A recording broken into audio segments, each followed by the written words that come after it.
Padre nuestro que estás en el cielo, nos complace poder acercarnos al trono de la gracia, no porque nosotros tengamos algún mérito, Señor, sino porque confiamos en los méritos de tu amado Hijo, Cristo Jesús.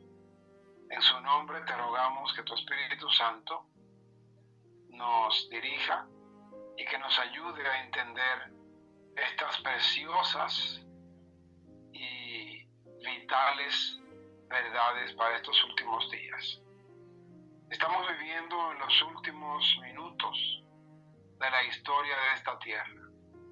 Pronto el Espíritu Santo ya no contenderá con el corazón del hombre y para entonces será demasiado tarde. Por eso te rogamos ahora que nos ayude, Señor. Lo que hemos ya leído más de una vez, estos versículos bíblicos, pero de manera muy especial los hermanos, las hermanas, las familias que todavía no se han familiarizado con este precioso mensaje, que tu Espíritu Santo impresione sus corazones para que ellos puedan ver en estos mensajes una cadena perfecta, una cadena de oro que los lleve a ellos y también a nosotros hasta los portales de la Nueva Jerusalén.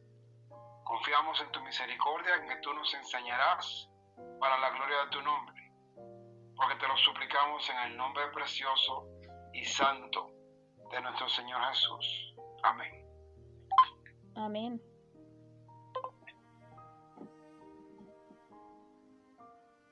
Ok. Bien, hermanos, el miércoles, vamos a ver si cerramos los micrófonos. Voy acá. Ok. Ya, cerré los micrófonos. Así nos evitamos interrupciones. Bien, el miércoles estuvimos viendo el primer capítulo de la serie El mensaje de los tres ángeles. Y estuvimos viendo algunos hechos o características de este mensaje. Y uno de los más importantes es que este mensaje es de alcance global o mundial. ¿Por qué? Porque dice la Biblia que el diablo engaña a todo el mundo. Por lo tanto, el mensaje de Dios debe alcanzar a todo el mundo, sin excepción de persona alguna. Todo aquel que decida tomar la marca de la bestia o recibir el sello de Dios, lo hará sabiendo claramente lo que está haciendo. Ya al final de la historia del mundo, cuando la gracia es la oportunidad de salvarse, cuando la gracia ya no exista, ya haya terminado, nadie entonces podrá decir que mis abuelos o mis padres o mi familia eran cristianos buenos, aunque practicaban el error. No, Señor. Nadie podrá decir que era bueno aunque practicaba el error. ¿Sabe por qué? Porque la Biblia nos dice a nosotros que el mundo entero será alumbrado con la gloria del Evangelio. Lo que significa para cada uno de nosotros que todo el mundo llegará a conocer la verdad de una manera u otra para que pueda tomar una decisión bien informada. No podremos aducir que me enseñaron el error y que por eso me perdí. No. Todo el mundo, usted y yo, todo el mundo, cada miembro de su familia, cada miembro de su iglesia, cada miembro de su vecindad o de su barrio, hermanos, todos llegaremos a conocer la verdad y para usted y para mí se hará la diferencia en cómo nosotros la recibamos o qué nosotros decidamos. Así que esta noche vamos a estudiar el título que se le da a este mensaje. Se le llama el Evangelio Eterno. Y vamos a ver entonces por qué. ¿Qué es el Evangelio Eterno y por qué se le llama así? Todo esto lo vamos a entender, obviamente, a la luz de la Santa Palabra de Dios, a la luz de la Biblia. Para esto vamos a comenzar la grabación. Ok. Recording in progress. Bien, por la gracia de Dios vamos a ver entonces el título del Evangelio Eterno, que es la segunda parte del tema que estamos estudiando del mensaje de los tres ángeles. Y como decíamos hace un momentico, todo el mundo será alumbrado con la gloria del Evangelio. Todo el mundo aprenderá lo que es la verdad, de modo tal que todo el mundo, cada individuo, cada persona, ¿sí? Miren lo meticuloso, lo detallista que es Dios. Cada persona en el planeta Tierra llegará a aprender lo que es la verdad. Y la verdad no tiene una etiqueta, la verdad no tiene una denominación. La verdad primeramente es Cristo. Yo soy el camino, la verdad y la vida. Y segundo, la verdad es la palabra de Dios. De ahí en adelante todo lo demás es secundario. Así es que vamos a comenzar a compartir nuestro estudio de esta noche.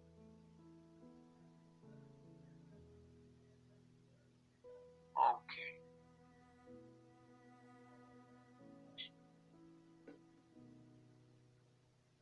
Bien. Vamos a ver entonces en el estudio de esta noche un poco acerca de los salvados y el Evangelio. Otra cosa es que el Señor en su misericordia nos ha dado el Evangelio eterno en su palabra. Ok. Vamos a... Ok. Y lo otro es que el Señor Jesús nos va a enseñar esta noche a unir el Génesis con el Apocalipsis. ¿Saben ustedes, hermanos, que hay muchos cristianos, posiblemente con buenas intenciones, yo no puedo juzgar a nadie, que dicen, bueno, tal parte de la Biblia quedó abolida, tal parte de la Biblia ya no es válida, tal parte de la Biblia sí, pero tal parte no. Y realmente vamos a ver, hermanos, que sin el Antiguo Testamento, el Nuevo Testamento no tiene ningún valor. Ningún valor tendría el Nuevo Testamento. ¿Por qué? Porque el Nuevo Testamento es el cumplimiento de lo que se anunció en el Antiguo Testamento. Y por eso les digo que el Señor Jesús une el Génesis con el Apocalipsis, el principio con el fin. ¿Ok? Bien. Vamos a ver entonces algunos puntos interesantes. ¿Qué es el Evangelio eterno? Esto lo tenemos que aprender. ¿Qué es el Evangelio eterno? ¿Y cuánto tiempo dura? Bueno, eso es algo muy interesante que vamos a ver, porque solamente con el nombre Evangelio eterno podríamos llegar a una conclusión. ¿Okay?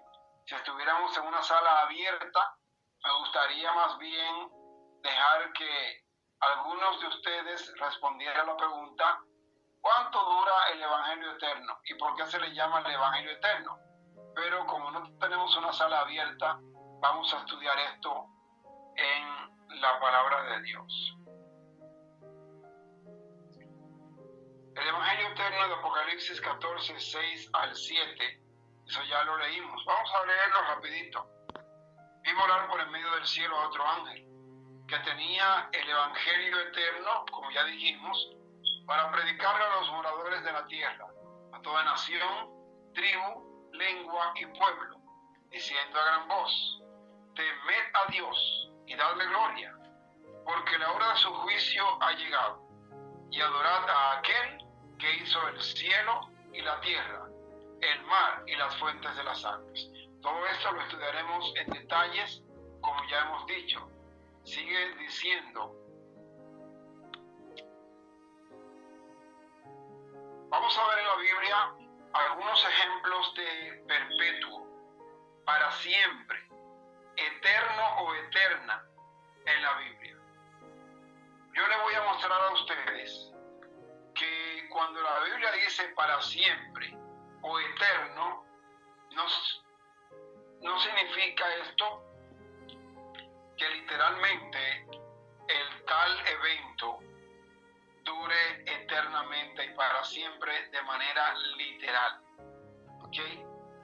Si es que mucha atención a lo que vamos a ver en la Biblia. Vamos a Éxodo, capítulo 12, del 15 al 17. Dice: 7 días comerás panes sin levadura, y así el primer día haréis que no haya levadura en vuestras casas, porque cualquiera que comiere pan leudado desde el primer día hasta el séptimo será cortado de Israel. El primer día habrá santa convocación, y asimismo en el séptimo día tendréis una santa convocación. Ninguna obra se hará en ellos, excepto solamente que preparéis lo que cada cual haya de comer. Versículo 17. Y guardaréis la fiesta de los panes sin levadura, porque en este mismo día saqué vuestras huestes de la tierra de Egipto. Por tanto, guardaréis este mandamiento, ¿por cuánto tiempo dice? En vuestras generaciones, por costumbre perpetua. Bien, escuche esto. Por vuestras generaciones, por costumbre perpetua. Bueno, ¿qué quiere decir la palabra perpetua? La palabra perpetua quiere decir algo ininterrumpido, algo prácticamente para siempre o eterno. Ahora, ¿será que si usted comió pan con levadura, que es el pan que comemos la mayoría, será que usted, si comió ayer o si comió hoy pan con levadura, va a ser cortado de entre el pueblo de Dios? Otra pregunta: ¿será que este rito o esta ceremonia que se le llama la fiesta de la Pascua o el Passover en inglés, ¿ok? Passover en inglés quiere decir pasar por encima. ¿Por qué? Porque cuando el Señor instruyó a su pueblo en Egipto que sacrificara un cordero de 1 año, sin mancha, sin ningún defecto físico, que lo sacrificara y que tomara la sangre y que asperjara la sangre en los dinteles de las puertas de cada hogar, de cada familia hebrea. Dice: y cuando el ángel destructor pase por Egipto esta noche a la medianoche, pasará por alto, atención, pasará por alto los hogares donde el ángel viera la sangre asperjada en los dinteles de las puertas. Eso significa pasar por alto o Passover. En español le llamamos en la fiesta de la Pascua. Entonces, a pesar de que la Biblia dice que esto sería una costumbre perpetua, la pregunta es: ¿será que esto tenemos que celebrarlo hoy? Pues vamos a dejar que la propia Biblia responda. Dice el apóstol Pablo en 1 Corintios capítulo 5 y versículo 7. Dice: limpiaos pues de la vieja levadura, para que seáis nueva masa, sin levadura como sois, porque nuestra Pascua, que es Cristo, ya fue sacrificada por nosotros. ¿Qué quiere decir el apóstol Pablo? Que ya usted y yo no tenemos ninguna necesidad de celebrar la fiesta de la Pascua, porque Cristo es nuestra Pascua y ya fue sacrificado por nosotros. Entonces, mis amados hermanos, aquí el tipo era la celebración, el rito, y el antitipo era el Señor Jesús. ¿Y qué pasa? Que vinieron de frente el Señor Jesucristo acá, la fiesta de la Pascua acá, y 4000 años más tarde, el antitipo, que es Jesús, se encuentra de frente con el tipo. ¿Y qué pasa?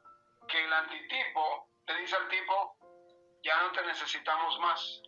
Aquí la Pascua soy yo. Entonces, ¿qué pasa? Ese perpetuo o eterno de celebrar la Pascua terminó, mis hermanos. Es decir, que estas expresiones que encontramos en la Biblia de eterno, perpetuo, por vuestras generaciones o para siempre, tienen un inicio y tienen un final en la gran mayoría, obviamente, dependiendo el contexto de lo que se esté tratando. Vamos a ver otro caso. Esta noche comenzamos más o menos a las 6:15 más o menos, para no quitarle ni ponerle al tiempo de esta noche. Mira aquí, hermanos. Recuerde, la pregunta como está en la franja azul al fondo de la pantalla. La pregunta es, ¿cuánto dura este eterno, para siempre o perpetuo? ¿Cuánto dura esto? ¿Será que literalmente es eterno? Vamos a ver otro caso en la palabra de Dios. Números 10 y versículo 8. Dice, y los hijos de Aarón, los sacerdotes, tocarán las trompetas, y las tendréis por estatuto perpetuo por vuestras generaciones. ¿Están los hijos de Aarón tocando trompetas hoy? Tendrían que ser inmortales. Y la Biblia dice que el único que tiene inmortalidad es Dios. Es decir, que ese perpetuo tuvo un inicio, pero también tuvo, ¿qué cosa? Un final. Cuando murió la descendencia de Aarón, cuando terminó, ahí terminó el trabajo o la ceremonia de tocar trompetas, los hijos de Aarón. Uno más, dice la Biblia, 1 Samuel 1, 22, 28, dice acá, pero Ana no subió, sino dijo a su marido, ¿qué? Ana no subió, sino dijo a su marido, yo no subiré hasta que el niño sea destetado, para que lo lleve y sea presentado delante de Jehová y quede allí. ¿Por cuánto tiempo dice? Para siempre. Pregunta, ¿está Samuel ahora en la casa de Jehová? Obviamente está de más dar una respuesta. No necesitamos responder la pregunta, pero aún así, vamos a permitir que la misma Ana explique qué quería decir ella, qué quiso decir con ese para siempre. Vamos a ver entonces el versículo 28. 1 Samuel capítulo 1, versículo 28 en esta ocasión. ¿Qué dice? Yo pues lo dedico a Jehová, todos los días que viva será de Jehová. Entonces, ese para siempre del versículo 22, entendemos ahora en el 28 que Ana explica y dice, no es eternamente literal, sino todos los días que Samuel viva. Hermanos, y Samuel, a mi entender, es uno de los más grandes profetas que se encuentran en la Biblia. Desde jovencito, desde niño, sirvió a Dios hasta el día que murió. Entonces, una vez más vemos que este para siempre tuvo un inicio y tuvo un final. Vamos a ver un caso más. Hay algunos casos en la Biblia que yo simplemente le voy a regalar las citas bíblicas para no pasar mucho tiempo en esto. ¿Ok? Por ejemplo, Ezequiel capítulo 20, 46 al 48. ¿De qué habla? De que el Señor estaba airado contra su pueblo. Y dice que Él iba a encender a Jerusalén en fuego. ¿Sí? Entonces dice que el fuego que Dios iba a encender, nadie podía apagarlo, dice. No se apagará la llama del fuego.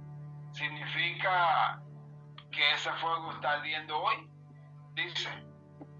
Bueno, pues vamos a ver la segunda parte de esta cita bíblica. A ver qué dice. Dice, y verá toda carne que yo lo encendí y no se apagará. Sabemos muy bien que Jerusalén no está en fuego hoy en día, ¿verdad que no? Entonces, ese fuego eterno, voy a abrir un pequeño paréntesis acá. Lo que les estoy mostrando ahora es también parte de otro estudio que yo tengo acerca del infierno o del tormento eterno. Estos versículos igualmente los uso para mostrar que cuando la Biblia habla de un fuego eterno, de un tormento eterno, del gusano que nunca muere y el fuego que nunca apaga, es para comprobar que ese nunca o ese eterno tiene un inicio y tiene un final. Es muy bueno que ustedes tomen nota también por esta razón. Aquí tenemos las ciudades de Sodoma y Gomorra. Dice que las ciudades de Sodoma y Gomorra sufrieron el castigo ¿de qué? Del fuego eterno, mis hermanos. Pero Pedro ahora nos aclara cómo fue el fuego. Pregunta, ¿será que Sodoma y Gomorra se están quemando hoy en día? 3 de julio del 2026, hermanos. ¿Qué les parece a ustedes? De hecho, parte del pueblo de Israel decidió establecer un festival de homosexuales en el área donde se encontraba Sodoma y Gomorra. Muy interesante. Parece que todavía ellos no han aprendido la lección y quieren todavía más castigo por estar desafiando al Señor. Bien. Entonces, realmente están Sodoma y Gomorra quemándose hoy. Vamos a ver qué dice el apóstol Pedro. Pedro dice, 2 de Pedro 2:6, y si condenó por destrucción a las ciudades de Sodoma y de Gomorra, reduciéndolas a ceniza y poniéndolas, por ejemplo, a los que habían de vivir impíamente.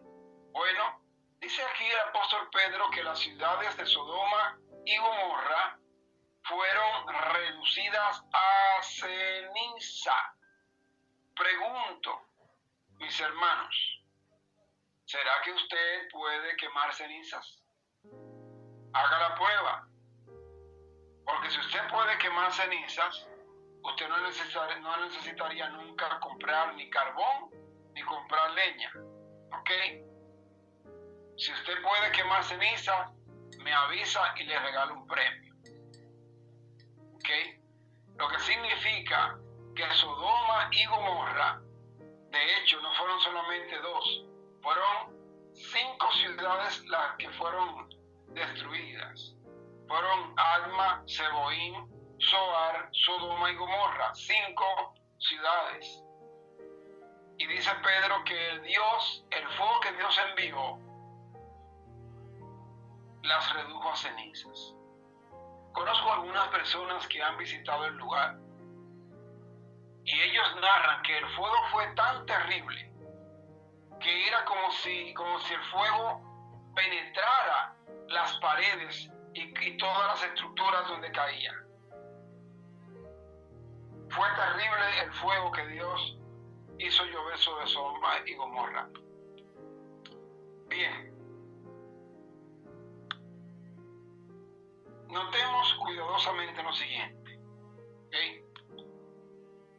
Apocalipsis capítulo 14, en Apocalipsis capítulo 14, es la única vez donde el apóstol Juan utiliza la palabra evangelio.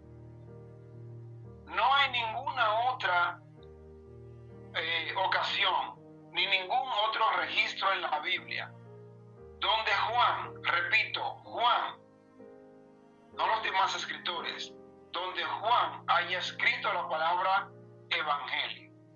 Algo muy interesante esto. ¿Por qué se le llama eterno, el evangelio eterno? Bueno, en base a lo que hemos visto hasta ahora, hermanos, donde los panes sin levadura, que debían ser eternos, los hijos de Aarón tocando las trompetas, que debían ser eternos, el fuego de Jerusalén, que debía ser eterno, Samuel en la casa de Jehová, que debía quedarse allá eternamente. Todo eso tuvo un inicio y tuvo un final. Ahora, ¿por qué se le llama evangelio eterno? Y otra pregunta. ¿Por qué si este es el evangelio eterno, no aparece en Génesis y aparece al final de la Biblia en el Apocalipsis? Hermanos, el evangelio eterno tiene un inicio, pero también tendrá un final. El inicio del evangelio eterno se le dio cuando nuestros primeros padres pecaron. Y se lo voy a mostrar en la Biblia esto. Se lo voy a mostrar en la Biblia.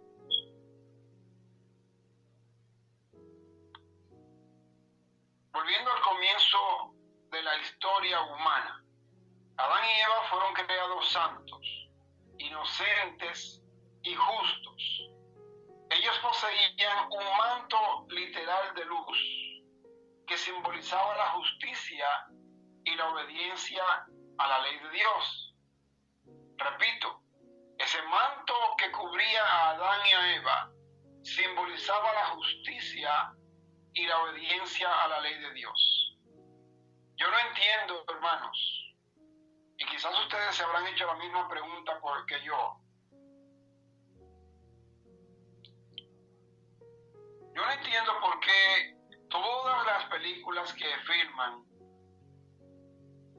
que incluyen a Adán y a Eva, los ponen a ellos desnudos de la cintura para abajo, para arriba, o cubren a Adán y a Eva con plantas, haciendo el simulacro como que ellos estuvieran desnudos, literalmente, pero que las plantas los tapaban para que no se le viera su desnudez. Eso es en contra de la Biblia, porque la Biblia dice claramente que ellos estaban vestidos con un manto de luz. Ahora, ¿qué sucedió, hermanos? Cuando ellos pecaron, repito, entienda y escuche esto, cuando Adán y Eva pecaron, ellos fueron despojados de su vestidura, de ese manto de luz. ¿Por qué? Ellos quedaron desnudos. ¿Por qué quedaron desnudos? Porque desobedecieron. Ese manto de luz era condicional a la obediencia, mis hermanos. Entonces, ¿qué pasa? Cuando Adán y Eva deciden pecar, entra en efecto. No fue que Dios se inventó un libreto de una película a la última hora. Venga acá Jesús, Espíritu Santo, venga, ¿qué vamos a hacer? No. El apóstol Pablo dice claramente que este misterio, el misterio del Evangelio, el plan de salvación, había sido trazado en edades eternas. Y yo me atrevo a decir, hermanos, que antes de la creación de Lucifer, ya Dios había creado el plan de la salvación. Porque Lucifer no es eterno. Y Pablo dice que en edades eternas El Señor ya había trazado ese plan de salvación. Y cuando nuestros primeros padres pecaron, perdieron ese manto de luz. ¿Y qué dice la Biblia? Vamos a leer la Biblia. No me gusta hablar mucho. Hablando de la luz, dice, porque estos son falsos apóstoles, obreros fraudulentos, que se disfrazan como apóstoles de Cristo. Y no es maravilla, porque el mismo Satanás se disfraza como ángel de luz. ¿Qué quiere decir eso? Que Satanás, el diablo, aparece a los hombres como si fuera un ser virtuoso, santo y muy bueno, hermanos. Porque los únicos que están vestidos de luz, los únicos que son resplandecientes, son los seres que nunca han caído. Y Él falsifica esa luz, ese resplandor, Él lo falsifica. Claro, si nosotros no sabemos lo que dice la palabra de Dios, fácilmente podemos ser engañados por Satanás. Fácilmente. Vamos a seguir leyendo la palabra de Dios. En Salmo 104, versículos 1 y 2, ¿qué dice? Bendice, alma mía, a Jehová. Jehová, Dios mío, mucho te has engrandecido. Te has vestido de gloria y de magnificencia. ¿De qué se vestía Dios? ¿De qué se viste Dios? Dice, de gloria y de magnificencia. ¿Ok? Cuando Adán y Eva estaban vírgenes, obedientes a Dios, ellos poseían la gloria de Dios. La gloria de Dios los envolvía. Y a la vista de ellos, ¿cómo se veía esto? Vamos a leer el versículo número 2. El que se cubre de luz como de vestidura. ¿Estamos viendo, mis amados hermanos? Dios se viste de gloria, de magnificencia y de luz. Entonces esto lo poseían nuestros primeros padres. Pero cuando pecaron, perdieron esa bendición.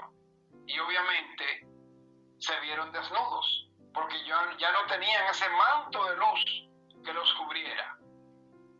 Y hubo que echar mano de un plan contingente, de un plan de emergencia o de un plan secundario que Dios había trazado. Vamos a ver. La desnudez literal simboliza la injusticia, la culpa y la desobediencia a la ley de Dios. Desnudez literal en el sentido de que Adán y Eva habían perdido la gloria o la luz que los cubría y literalmente quedaron desnudos, porque ya no había gloria, ya no había luz que los cubriera. ¿Qué más? La ley exige una vida perfecta, y si no la ofreces, morirás. ¿Por qué? Porque la paga del pecado es la muerte. Estoy hablando de que la ley exige una vida de obediencia perfecta. ¿Y qué tiene que ver esto con que la paga del pecado es la muerte? Bueno, porque la palabra de Dios dice en 1 Juan capítulo 3 y versículo 4 que la transgresión a la ley es pecado, o pecado es transgresión de la ley.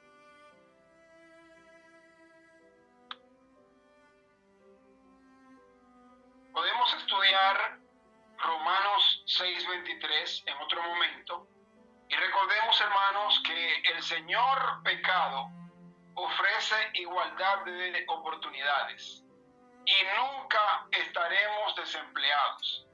El diablo o el pecado siempre tendrá trabajo para nosotros.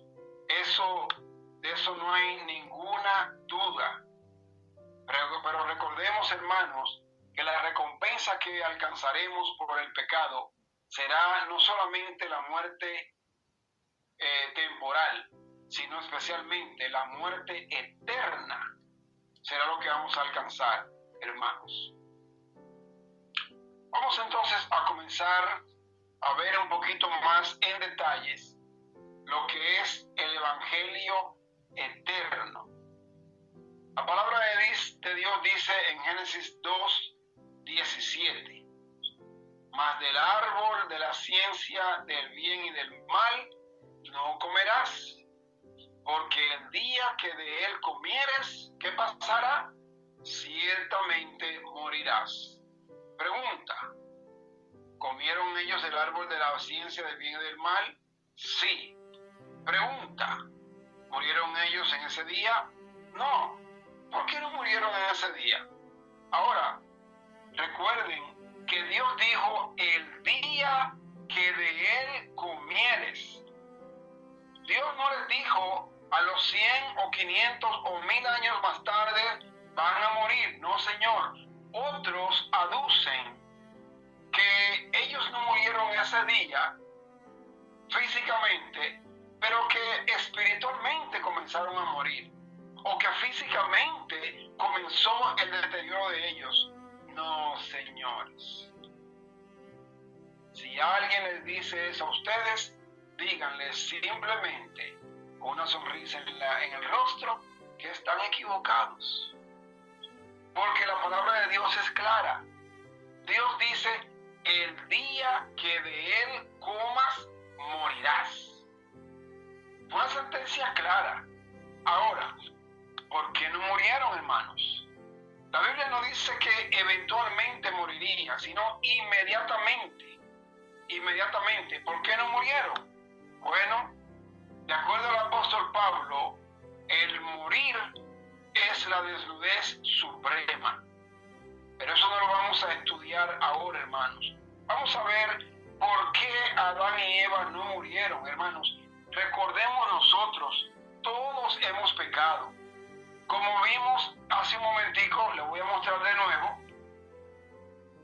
Aquí miren, mis hermanos, Romanos 6:23. Porque la paga del pecado es la muerte, dice, mas la dádiva de Dios es vida eterna en Cristo Jesús, Señor nuestro. ¿Quién nos garantiza a nosotros que no vamos a morir por los pecados que hayamos cometido? El Señor Jesucristo. Nada ni nadie podría evitar la paga del pecado, que es la muerte, para cada uno de nosotros. Nada podría evitarlo, mis hermanos. Sin embargo, recordemos, no olvidemos esto, mis hermanos. Si ustedes están de acuerdo conmigo, que el Señor Jesús no simplemente es parte del Evangelio eterno, sino que es el centro, la base y la cabeza del Evangelio eterno, es el Señor Jesucristo. Nadie como el Señor Jesús. Y luego entenderemos por qué nadie como Él. Porque nadie tampoco vivió como Él. Entonces, si el Señor Jesucristo está dentro del Evangelio eterno, ¿no entiende usted ahora, mi hermano, mi hermana, que el Evangelio eterno comenzó cuando entró el pecado a la humanidad? Hay una frase muy hermosa y que nos da esperanza, que la escribió una escritora estadounidense o norteamericana. ¿Sí? Dice ella: tan pronto como hubo pecado, hubo un Salvador.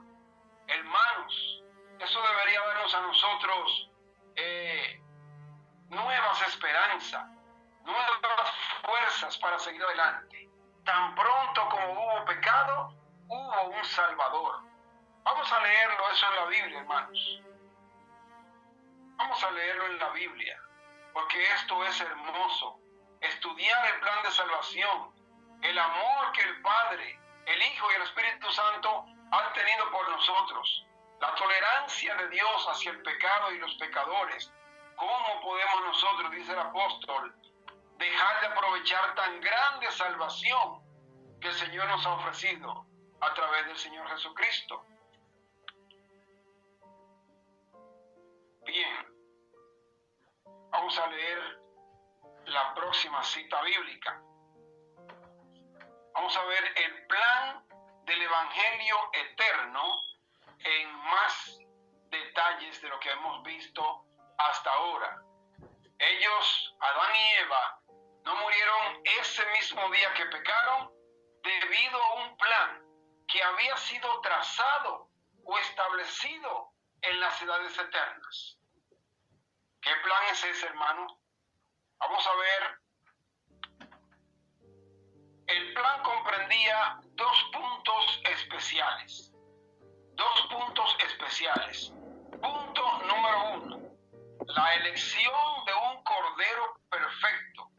Piensen, hermanos, lo que sucedió en Egipto en la noche de la última plaga, la noche de la liberación del pueblo de Dios. Hermanos, ¿no creen ustedes que esto se está cumpliendo ahora en ustedes y en mí? El día en que ustedes eligen servir al Señor Jesucristo, ese es el día de su liberación, ese es el día de su nuevo nacimiento. Así como el pueblo de Israel nació ese mismo día. Y dice Pablo que todos fueron bautizados en el mar, cuando cruzaron el mar Rojo, que el mar se abrió para que el pueblo pasara en seco, hermanos. Todo esto es una tipología, una simbología hermosísima. Dice la elección de un cordero perfecto y la muerte de dicho cordero. No se trataba de un plan de emergencia de última hora, sino más bien de un plan de contingencia o un plan de emergencia que Dios había establecido en la eternidad pasada para el caso de que el hombre pecara. Número 1, la elección de un cordero perfecto para redimir al hombre.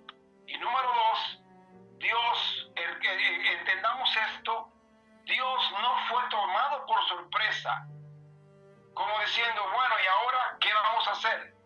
No, Dios no puede ser tomado por sorpresa, porque dice el profeta Isaías que Él conoce el final desde antes del principio, mis amados hermanos.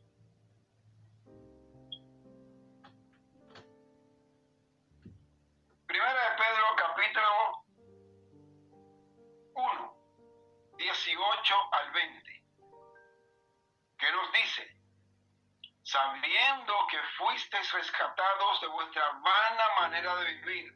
Acuérdense ustedes, los israelitas en Egipto. Ellos vivían vanamente, sí o sí. Claro que sí. No vamos a entrar en detalles de esto porque no es el tema de esta noche. No se crea usted que solamente los israelitas estaban sufriendo porque los egipcios no tenían esclavos allá. Pues hágase la pregunta, ¿por qué tardaron 400 años allá como esclavos? ¿Por qué no los liberó Dios a ellos el primero o el segundo año? Se nota que había algo más y no era solamente la esclavitud. Ellos también fueron rescatados de su vana manera de vivir. Dice Pedro, la cual recibisteis de vuestros padres, no con cosas corruptibles como oro o plata, sino con la sangre preciosa de Cristo. Aquí vamos de nuevo, hermanos, como de un cordero sin mancha y sin contaminación. Versículo 20, ya destinado, como le dije, Dios no fue tomado por sorpresa, nunca podría hacerlo. Dice Pedro, ya destinado desde antes de la fundación del mundo, pero manifestado en los postreros tiempos por amor de ustedes y por amor de nosotros. Hermanos, si esto no conmueve el corazón humano, yo no sé qué lo puede conmover realmente. No sé qué puede conmover. El plan del Evangelio es anunciado.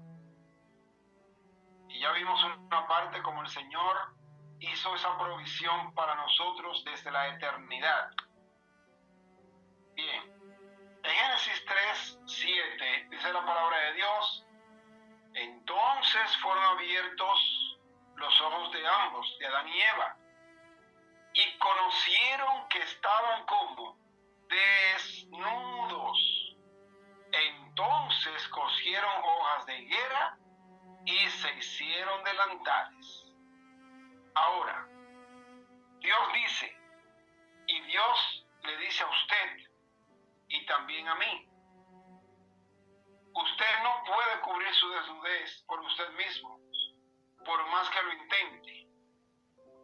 El Señor promete enviar una descendencia, una semilla o una simiente que aplaste la cabeza de la serpiente. Ahora, volviendo a Adán y a Eva, dice 3 cosas. Número 1, fueron abiertos sus ojos. Número 2, conocieron que estaban desnudos. Número 3, ellos cosieron hojas de higuera y se hicieron delantales. ¿Qué pasa? Ellos pecaron, número 1. Por el pecado, entre comillas, se abrieron los ojos. Número 2, cuando pecaron, perdieron el manto que los cubría, la luz de la gloria de Dios. Y número 3, después que ellos pecaron, aquí entramos usted y yo, ¿ok? Después que ellos pecaron y se vieron desnudos, vieron las consecuencias de su pecado, entonces trataron ellos mismos de arreglar el problema del pecado. Ahora, le digo, hermanos, si usted roba y lo atrapan robando, ¿cómo puede usted arreglar ese problema? Entregándose. Usted no va a arreglar el problema. ¿Por qué? Porque va a ser un ladrón que se entregó. ¿Ok? Devolviendo lo que se robó, tampoco, porque usted va a ser un ladrón que devolvió lo que se robó. Es decir, usted y yo no podemos arreglar nunca el problema del pecado. Adán y Eva pensaron que sí podían, y desgraciadamente nosotros hemos heredado esa misma tendencia de querer expiar o borrar, o peor, aminorar, empequeñecer el pecado. El pecado no es tan malo después de todo. Dios me conoce.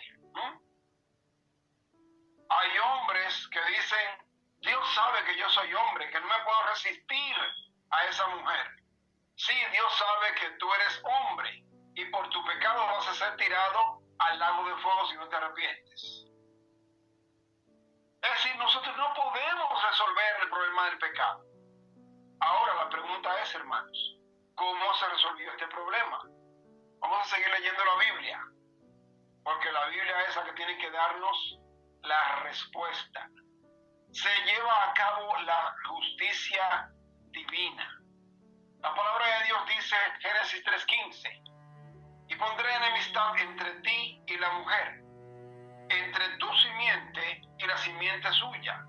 Esta te herirá la cabeza y tú le herirás el calcañar. Es decir, hermanos, que si nosotros nos entregamos al Señor Jesucristo, atención, atención, atención, si nosotros nos entregamos de corazón al Señor Jesús, el diablo puede intentar hacer todo lo que quiera, pero ¿sabe lo único que va a lograr hacernos a nosotros? Arañarnos el talón del pie, herir el calcañar. Pero nosotros, teniendo a Cristo en el corazón, podremos aplastar la cabeza de la serpiente, hermanos. Pero eso solamente con Cristo se puede lograr. Solos, el Señor Jesús que dice, sin mí nada podéis hacer. Ahora, ¿cómo sería esto hecho, mis amados hermanos? ¿Cómo lograría el pueblo de Dios aplastar la cabeza de la serpiente? El Cordero Perfecto, el Señor Jesucristo, murió simbólicamente aquel mismo día, y la muerte del Cordero proporcionaría las vestiduras que cubrirían la desnudez de Adán y Eva, y ahora la desnudez suya y mía. Repito, el Cordero Pascual perfecto murió simbólicamente. ¿Cuándo? En el día que Adán y Eva pecaron. Ay, pastor, pero ¿de dónde saca usted eso? Y ese invento, bueno, recuerde que todo lo vamos a probar por la Biblia. Vamos a leer otro versículo de la Biblia para que usted se dé cuenta lo que les estoy diciendo. La fe, que se muestra acá por la fe, dice la Biblia, y Jehová Dios hizo al hombre y a su mujer túnicas de pieles, ¿y qué hizo? Y los vistió. Número 1, Adán y Eva pecaron. Número 2, quedaron desnudos. Número 3, ellos se hicieron delantales. Pero permítame decirle algo, porque así somos nosotros desde el vientre de nuestras madres. Al hacerse estos delantales, Adán y Eva, ellos solamente podían cubrirse la parte delantera de sus cuerpos, pero toda la parte trasera iba a quedar descubierta. A ver, y no quiero ser irrespetuoso con nadie, pero quiero ser lo más descriptivo posible sin ser irrespetuoso.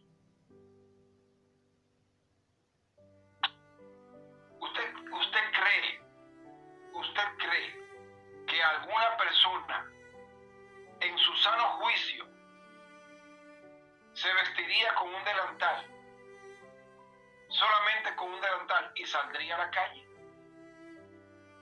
¿Será que lo haría? Pues así mismo se veían Adán y Eva. Se cubrieron una partecita del cuerpo y todo lo demás quedaba descubierto. Así somos nosotros cuando tratamos de cubrir el pecado o de minimizarlo o de echarle por encima un manto blanco, un manto de santidad, hermanos. El pecado es aborrecible, es odioso a los ojos de Dios. Adán y Eva no entendieron en ese momento hasta que Dios les habló y Dios se vio en la obligación de poner entonces el evangelio eterno en marcha para rescatar a Adán y a Eva, porque ya había uno que los estaba reclamando como suyos. ¿Cuál era la deducción de Satanás? Los voy a hacer pecar. Si Dios los perdona, tiene que perdonarme a mí también. Pero si Dios los mata y les quita la vida, entonces Él va a ser un Dios tirano, autoritario. No puede ser el Dios de amor que Él dice ser. Para Satanás, Él tenía a Dios entre la espada y la pared. Pero lo que Él no sabía era que mucho antes de Él aparecer en la creación de Dios, Dios había puesto esa carta en su manga. Y le dijo a Satanás, recuérdate, infeliz, que tú eres una criatura mía. Tú nunca puedes saber más que yo. Y ahora el Señor pone en marcha el evangelio eterno. ¿Y qué más hizo Dios, hermanos? Cuando respondió Abraham a su hijo Isaac, dice, Dios se proveerá de cordero para el holocausto, hijo mío. Y Dios nos está hablando a nosotros también. El Señor se ha provisto de cordero para el holocausto. Pero hermanos, recordemos lo que dice el apóstol Pablo en el libro de los Hebreos. Nosotros no podemos estar pecando de continuo, peca y peca. Porque el sacrificio por el pecado se va a terminar. Dice Pablo, para algunos ya no queda, ya no hay sacrificio por el pecado. El sacrificio no se hizo para que nosotros viviéramos en el pecado. Vamos a ver qué más dice la Biblia, hermanos. Pregunta, ¿de dónde salió esa piel que Dios utilizó para los vestidos de Adán y Eva? Vamos a ver lo que dice la Biblia en Apocalipsis capítulo 13 y versículo número 8.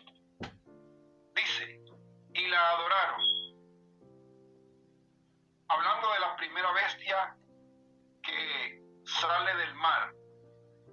Y la adoraron todos los moradores de la tierra, cuyos nombres no estaban escritos en el libro de la vida del Cordero, que fue que inmolado desde el principio o desde la fundación del mundo.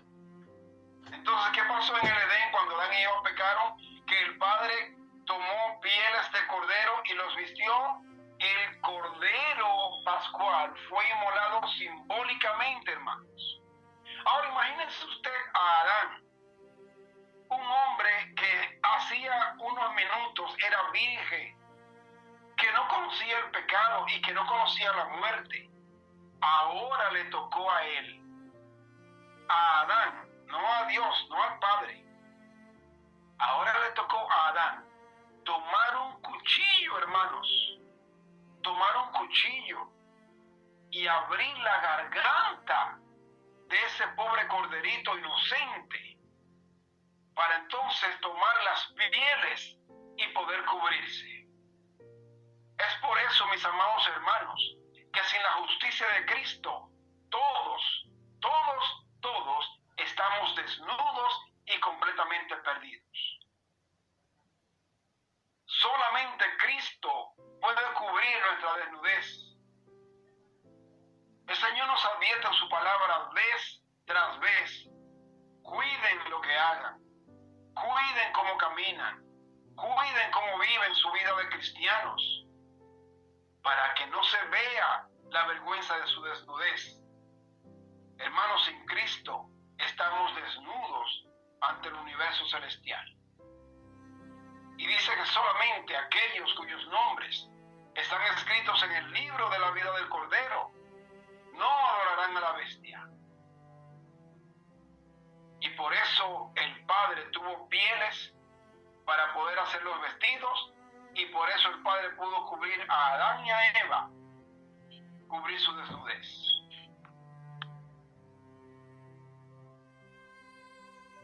El plan del Evangelio fue prefigurado.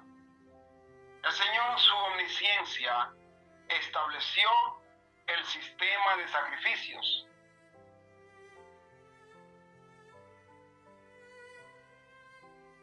Vamos al libro de Levítico a ver cómo debía ser, o cómo debían, en plural, ser las características de este sacerdocio. El Señor habló a Moisés y le dijo: habla a Aarón y dile: ninguno de tus descendientes por sus generaciones que tenga algún defecto se acercará para ofrecer el pan de su Dios, porque ningún varón en el cual haya defecto se acercará: varón ciego, cojo, mutilado, sobrado, varón que tenga quebradura de pie o rotura de mano, jorobado, enano, o que tenga nube en el ojo, que tenga sarna o empeine o testículo magullado. Ningún varón de la descendencia del sacerdote Aarón en el cual haya defecto se acercará para ofrecer las ofrendas encendidas para Jehová. Hay defecto en él, no se acercará a ofrecer el pan de su Dios. Interesante. ¿Cómo debía ser el sacerdocio? Perfecto en lo físico y perfecto en la obediencia. Porque Dios no espera menos de aquellos que profesan ser sacerdotes ante el pueblo. Este sistema no podía realmente eliminar el pecado. Era un sistema de pagarés, es decir,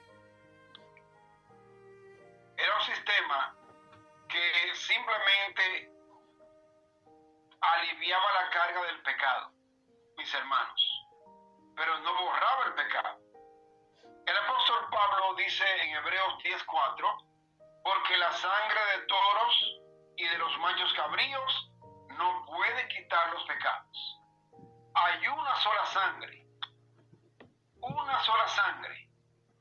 que puede quitar el pecado, y esa es la sangre de Cristo, mis amados hermanos. La raza humana estaba endeudada por 4,000 años. Imagínense usted, hermanos, imagínense ustedes, endeudados por 4,000 años. Para ser un poquito más realista, usted se le dan 80 años de vida en la tierra, y de los 80 años de vida, usted tiene una deuda que pagar por 80 años realmente. ¿Cómo podría usted saldar esa deuda? Si usted todavía no ha comenzado ni siquiera a gatear ni a caminar y ya tiene una deuda. Así estábamos nosotros, hermanos. 4,000 años de deuda por el pecado. Y solamente uno podía eliminar esa deuda, y era el Cordero de Dios que quita los pecados del mundo. Nadie más. Así que el Evangelio que el Padre en su gracia, en su amor y misericordia nos dio, nos trajo un regalo. Dios dio al Cordero Pascual con sacrificio y como sacrificio. Me explico. Dios el Padre dio el Cordero Pascual con sacrificio. ¿Por qué? Porque no fue fácil. No fue fácil entregar a su único hijo sin ninguna garantía que lo recibiría de vuelta, mis hermanos. El Padre nunca tuvo garantía de que recibiría de regreso a su hijo otra vez. Cuando el Señor Jesucristo clamó sobre la cruz, Elí, Elí, lama sabactani, Dios mío, ¿por qué me has abandonado? Hay muchos cristianos que creen que ese clamor, ese grito de dolor, fue algo simbólico. No, mis amados hermanos, el Padre le dio la espalda, a su único hijo le dio la espalda, porque por culpa suya y por culpa mía, el Señor Jesús tuvo que cargar con los pecados del mundo. Y la palabra de Dios dice: maldito aquel que muere en un madero. Lamentablemente, mis hermanos, ni siquiera me gusta repetir esto, porque no quiero sonar como irreverente o blasfemo, pero lamentablemente el Señor Jesús se hizo así, porque no quiero repetir la palabra. Por culpa nuestra, el Señor Jesucristo se hizo maldición para darnos a nosotros la bendición de la vida. Entonces, ¿qué sucedió, hermanos? El Señor Jesús es el Cordero perfecto que el Padre nos dio. Jesús, quien creó a todos los seres humanos, podía ofrecerse para vivir la vida perfecta que nosotros debíamos vivir y morir la muerte que nosotros deberíamos morir. ¿Qué hizo el Señor Jesucristo? Pues se lo voy a repetir. El Señor Jesucristo murió de forma perfecta para que ustedes y yo no tengamos que morir, sino que vivamos perfectamente en obediencia a la ley de Dios. El Señor Jesucristo no se entregó para que nosotros viviéramos en el pecado. Peco hoy y peco mañana. Peco ahora y peco más tarde. No, hermanos.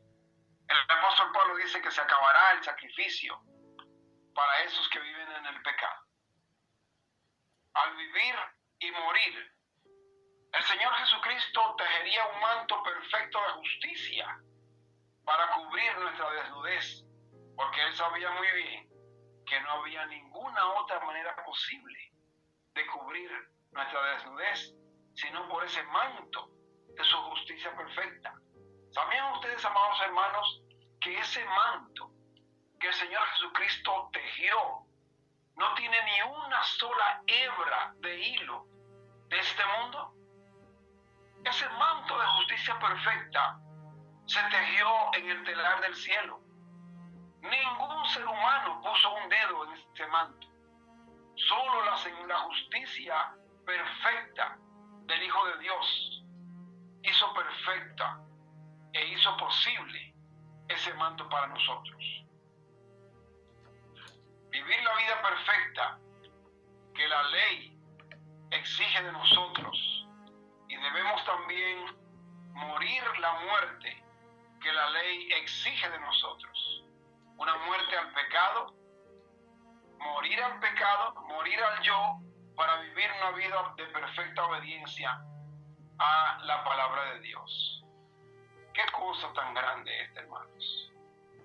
Jesús fue y es nuestro gran sumo sacerdote.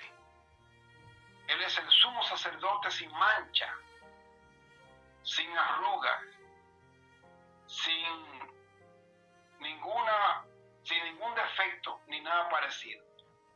Y así tenemos que verlo por la fe, porque por la fe tenemos que creer que Él intercede por nosotros, por todos aquellos que se allegan a Dios, para creer en el Señor por la fe.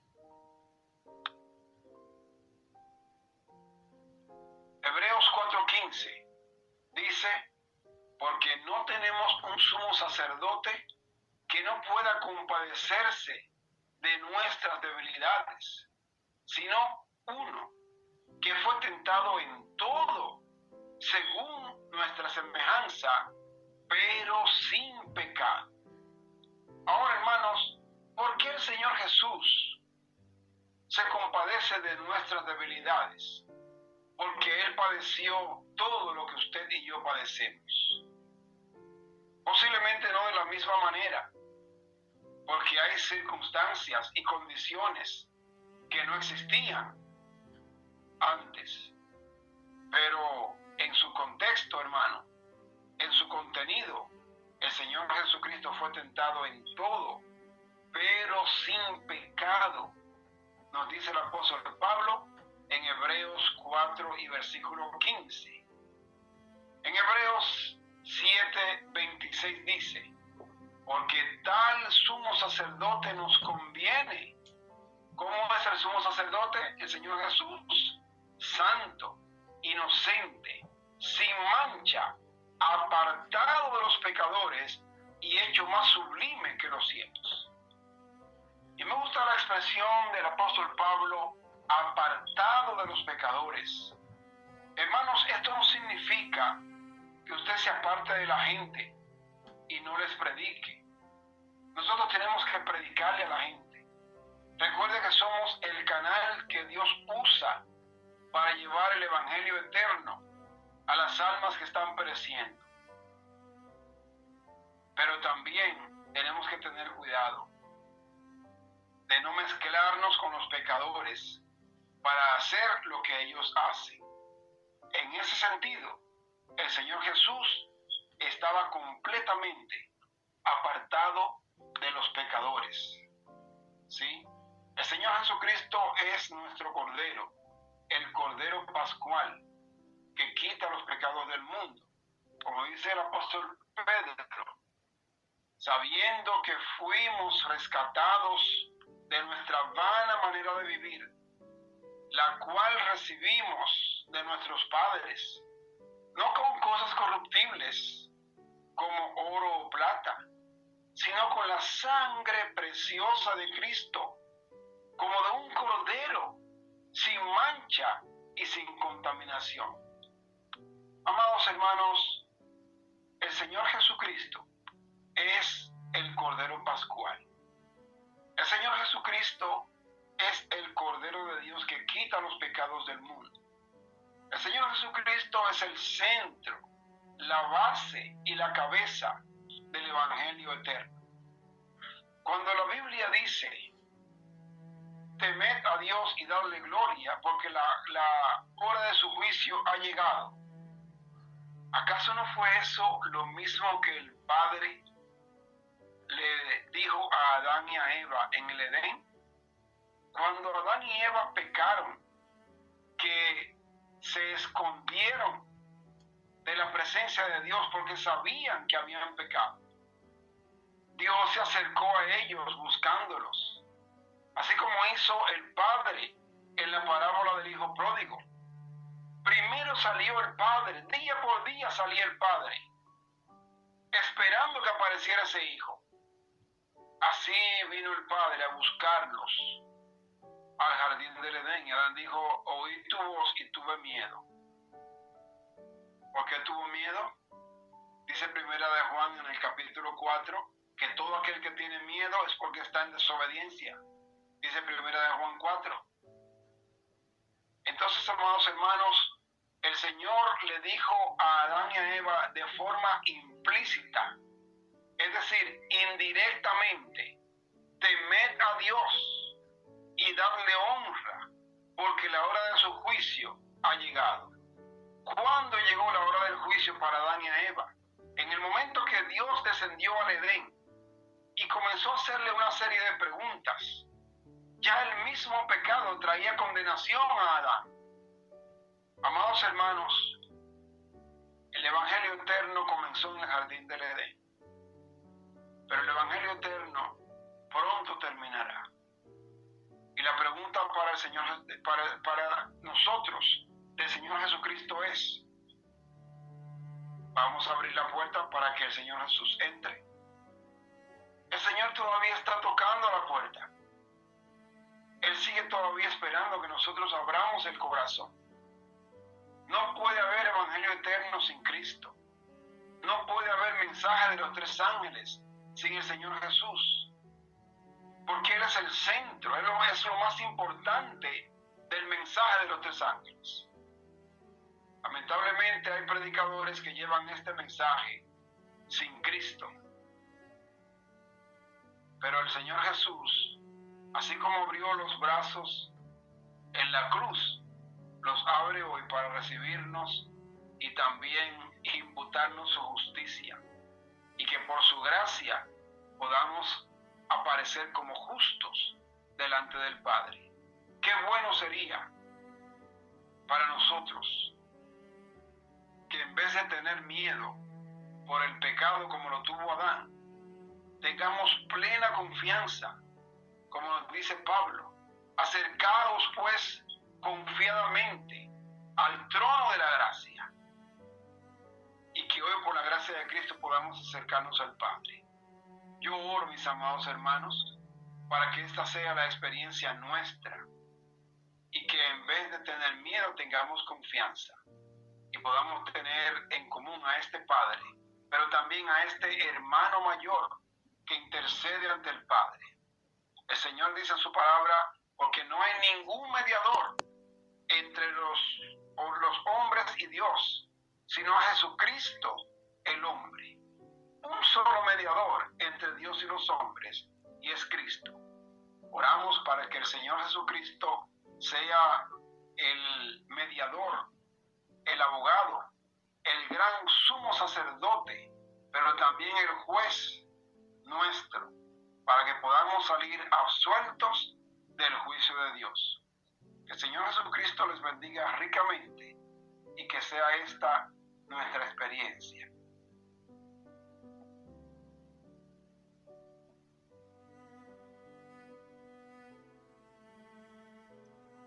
Amén. Recording stopped.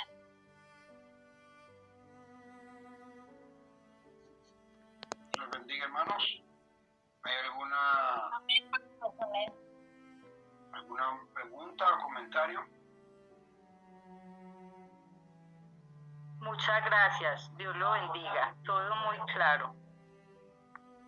Gracias, pastor, muchas gracias por este estudio, amén.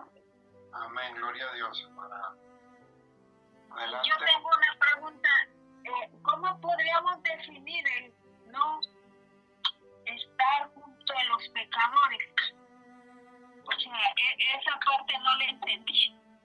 Ok, muy bien. Bueno, lo que quiere decir, como dice la Biblia acerca de Jesús, que Él era apartado de los pecadores. Recuerden, por ejemplo, Cuando el Señor Jesucristo apareció sobre el mar y los pecadores estaban, los pescadores estaban en la barca, entre ellos estaba también el apóstol Pedro, y el apóstol Pedro le dijo al Señor Jesús: apártate de mí porque soy pecador. El Señor Jesucristo le dijo: voy a hacer de ti un pescador de hombres. Es decir, que el Señor Jesucristo no se apartaba de aquellos que estaban buscando obedecer, de aquellos que buscaban conocer la verdad. Él se apartaba de personas como los fariseos, los escribas, esos líderes que se creían justos en su propia justicia, y otros también que vivían en el pecado abierto, el pecado flagrante, y no aceptaban corrección. Aquellos que encuentran placer en el pecado y que no quieren escuchar el evangelio, uno da un paso hacia atrás y los deja tranquilos. Pero no debemos participar de sus pecados, porque estar con ellos mientras ellos pecan es como si uno estuviera apoyándolos a ellos en sus pecados.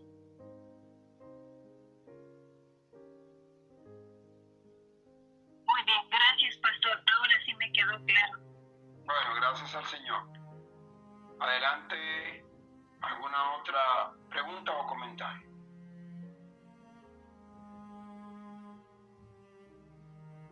¿No hay preguntas? ¿Ok? Parece que se entendió todo. Muy bien. Bueno, entonces si no hay más preguntas, les cuento. Si Dios permite, continuamos el próximo martes. Hermana Sandra Correa, ¿está por ahí usted?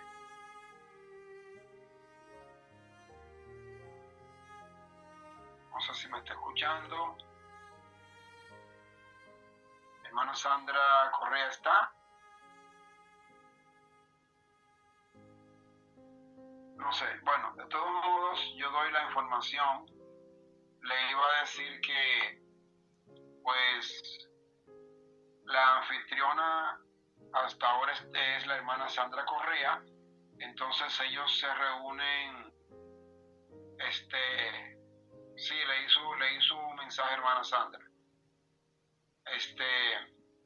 Ellos se reúnen miércoles y viernes. Entonces vamos a tener este estudio miércoles y viernes. Ahora bien, si ya luego más adelante la hermana Sandra y los hermanos que están con ella, podemos añadir un día más para reunirnos, sería también bueno. Así avanzaríamos un poquitico más rápido, porque esta serie es un poco larga, como les dije, pero de todos modos, con la ayuda del Señor, sea más rápido, más lento, de todos modos, con la ayuda del Señor, vamos a agotarla, porque hay mucho material que aprender acá. Así es que, gracias a Dios que lo del Evangelio Eterno quedó claro, y esperamos que en los estudios subsiguientes todos podamos seguir participando, ¿ok? Si no hay más preguntas o comentarios, entonces cerramos, si les parece. Amén. Bien, entonces vamos a orar entonces para terminar, mis hermanos.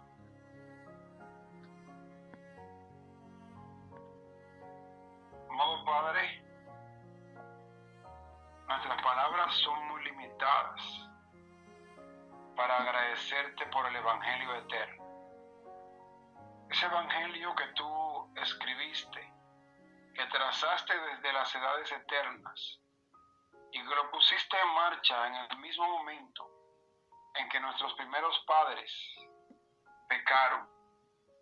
Oh Señor, con razón tu palabra dice que tu amor es inescrutable, insondables son tus caminos. Ayúdanos, Señor, para ser obedientes, para corresponder a los dones que tú nos has regalado, Señor. Y que podamos tener tu ley escrita en nuestros corazones para ser cada día más semejante a Jesús y menos a este mundo, Señor. Bendice a cada uno y bendice a sus familias, Señor.